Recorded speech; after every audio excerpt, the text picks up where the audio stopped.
If you've ever been insulted for simply trying to help, you'll feel this one deep. Hit that like button, subscribe, and buckle in, because this is one of those stories where karma shows up with a drink in hand and a petty plan that's just perfect. I was 10 days into a 3-week road trip across the US, a journey I'd been dreaming of for years. I'm from the UK, so this was a big one, the kind of trip you plan with maps spread across the table and pins in the wall. Most of it had been incredible. Kind strangers, greasy food, truck stops that looked like movie sets. The America you dream about. But on one particular night, things took a turn. It was late, around midnight.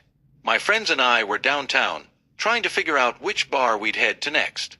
The streets were buzzing, neon lights flickering like memories, and the air smelled like beer and distant trouble. Then I saw him. A guy, completely wasted, fumbling with his wallet. It slipped from his hand and hit the pavement like a deck of cards. His bank cards flew out everywhere. He laughed, almost cartoonishly, as his more sober friend helped him scoop them up. Then he took a few staggering steps forward, clearly at his limit, lit his last cigarette, and tossed the empty pack lazily over his shoulder. Without missing a beat, he collapsed on the sidewalk like it was his bed. But then I noticed something he missed.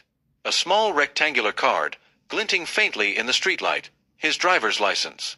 I called out instinctively, "Hey man, your driver's license is on the ground." And I pointed at it. That's when it happened.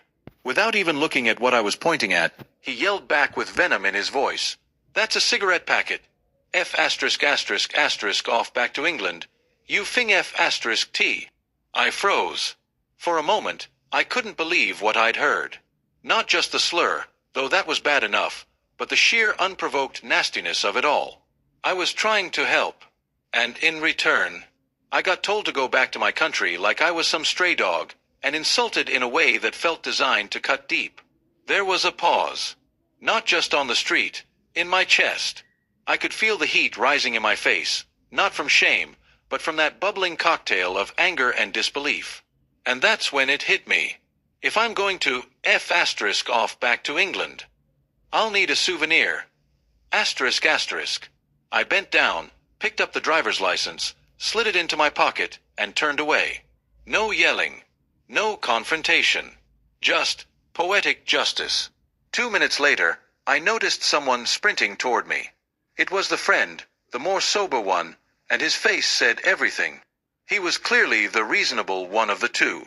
Before he could speak, I tossed the license deep into a thick hedge behind me. Gone. He arrived, slightly out of breath, and surprisingly, he apologized. Like, genuinely. "Hey, I'm so sorry, man. He's not usually like that." I nodded, cool as ever, and pointed vaguely toward the hedge. "It's somewhere in there." He thanked me, and I slipped away into a nearby bar. We grabbed a few drinks, laughed about the audacity of the whole thing, and half an hour later, curiosity got the better of me. I stepped outside. And there they were, the drunk guy and his apologetic friend, both digging through the hedge like raccoons, searching. But they were at least 20 feet away from where I'd actually thrown it. They had no chance. And I didn't feel bad. Not one bit. Because this wasn't about a lost ID. It was about respect. I tried to help a stranger, and in return, I got spit on. Not physically, but with words. With hate. With the kind of casual cruelty that shows someone's true character. So I didn't yell. I didn't fight. I didn't even curse. I just let him live with the consequence of his own arrogance. Did he ever find his ID? Doubt it. Did he wake up the next morning hungover and confused, with no clue where it went? Almost certainly. And did he spend hours canceling cards, filing for a replacement, or explaining to the DMV how he lost it? I hope so. Sometimes, the sweetest revenge isn't loud. It's not dramatic. It's not violent. It's subtle. It's simple. It's letting someone trip over their own ego and walk face first into a wall of consequence, one they built themselves. Look, I don't go around pocketing people's stuff. But some moments write their own moral. Respect goes both ways. If you're going to throw hate into the world, don't be surprised when it circles back with a smirk and a hedge full of thorns.